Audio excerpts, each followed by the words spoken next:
नीलाञ्जनसमाभासं रविपुत्रं यमाग्रजं छायामार्तण्डसम्भूतं तं नमामि शनैश्चरम्।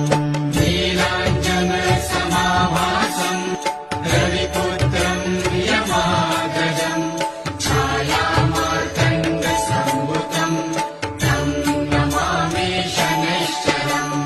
नीलाञ्जनसमाभासं रविपुत्रं यमाग्रजं छायामार्तण्डसम्भूतं तं नमामि शनैश्चरम्।